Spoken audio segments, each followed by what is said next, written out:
네, 전해드린 대로 국민의힘 신임 당대표로 이준석 후보가 당선됐습니다. 헌정사상 원내 정당으로서는 첫 번째 30대 당대표가 등장했습니다. 정치권 전체에 어떤 영향을 미칠지 전국을 분석해 보겠습니다. 최영일 시사평론가 나와 계십니다. 어서 오십시오. 안녕하세요. 예. 아무래도 경험이 부족하니까 뭔가 경륜에서도 조금 미흡하지 않을까라는 이제 우려는 우려대로 있었고 선거 운동 과정에서 이제 그런 것들을 계속 서로 주고받았습니다만은 그러나 지금 국민이 바라는 건 그런 게 아니고 새로운 변화다.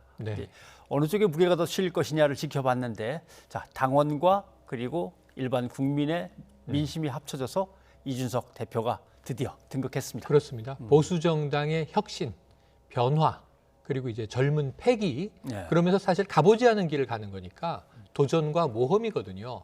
우리가 보수 정당, 그러니까 예를 들면 30대 당수라는 표현도 쓰는데 당대표가 등장한다든가 리더가 젊은 층은 원외 정당이나 진보 정당은 왕왕 있어요.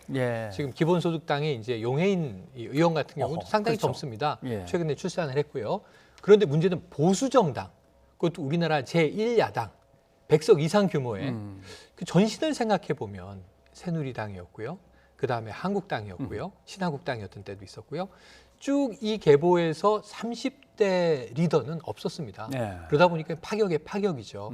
그러면 이제 지지층 당원들도 다 보수 성향을 가지신 분들인데 이분들은 무엇보다도 안정, 전통 이런 것들을 중시하는 분들이거든요. 그런데 30대 당대표에게 기회를 주었다. 경륜과 안정과 우리가 예측 가능성을 무시하고 다른 길을 택했다라고 하는 건 뭐냐면 그동안 오래 지켜봤지만 이번에는 한번 갈아엎을 때다. 아무리 경험이 없다 하더라도 젊은 패기에 한번 우리가 파도 타기를 해야 될 때다라고 결심한 거 아닌가.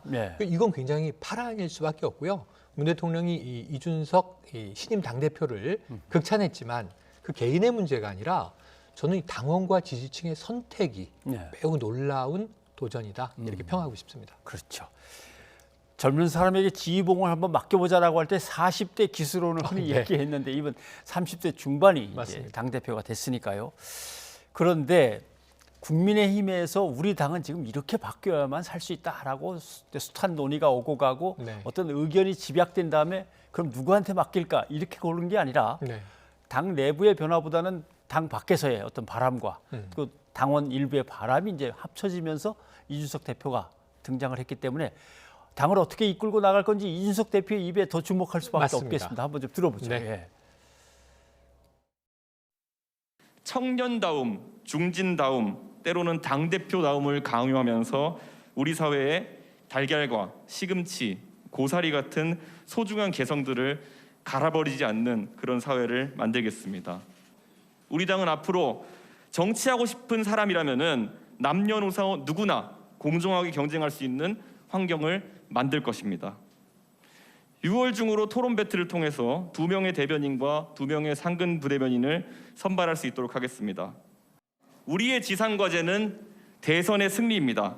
그 과정에서 저는 다양한 대선 주자 및 그 지지자들과 공존할 수 있는 당을 만들 것입니다.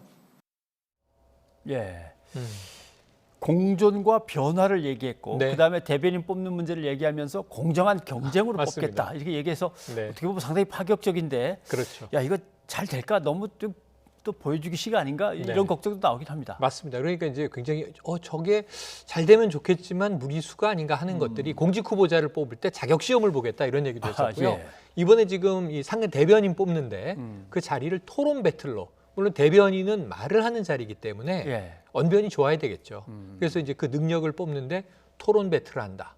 토론 오디션을 통해서 뽑겠다. 이것도 좀 흥미로운 대목이긴 한데 이 안에서도 찬반은 있어요. 하지만 오늘 이제 당원들 민심 그리고 함께 선택한 것은 새로운 길이기 때문에 그렇다면 당대표가 시도해보고자 하는 것들은 다 새로운 실험들입니다. 아마 이런 것들이 이제 흘러가게 될 텐데 메시지는 말씀하신 대로 이 세 가지로 구분하면 공존은 먼저 나경원 후보가 말씀하셨던 용광로. 이제는 우리가 리더가 결정됐고 함께 녹아들어야 되는데 미국식으로 이제 샐러드 볼 얘기를 먼저 했어요.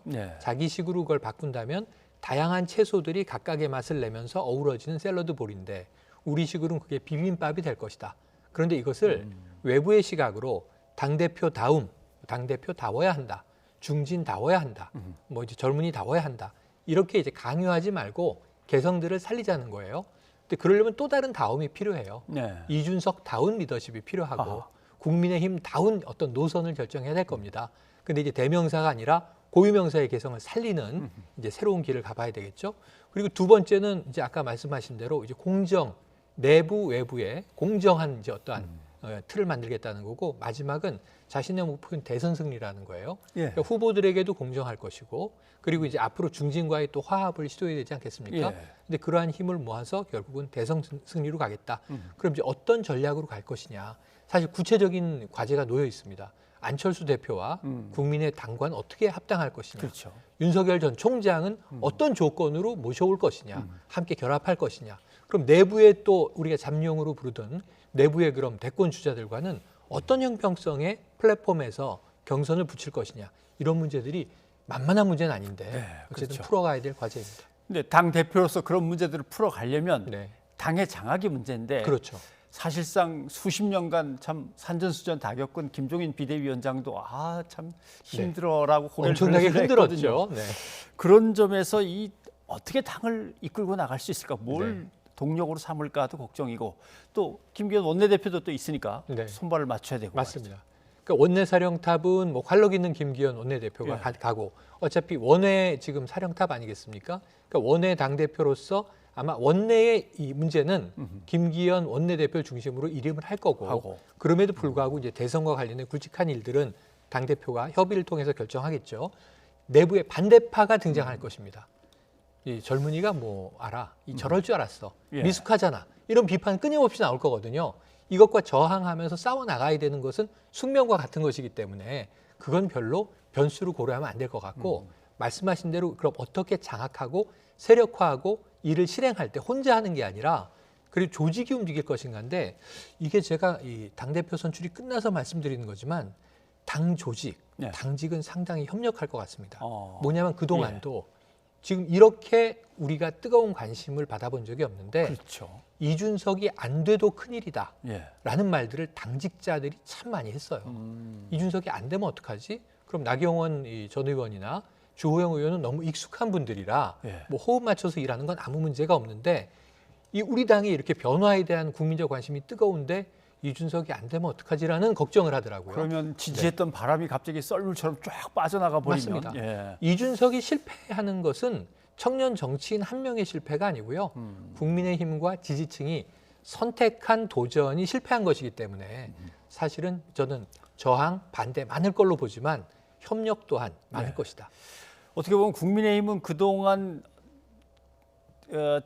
국정을 이끌어가는 기조가 여당의 독주를 갖다 막아내는 맞습니다. 것, 이렇게 네. 잡고 있었기 때문에 네.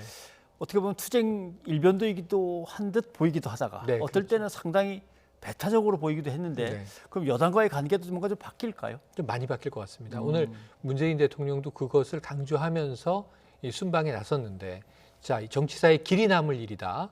그리고 참 큰 일을 해냈다. 이준석 이 대표가. 그러면서 이제 협치를 강조했는데요. 문재인 대통령 한 가지 얘기했습니다. 네. 코로나19만은 여야 없이 협력하자.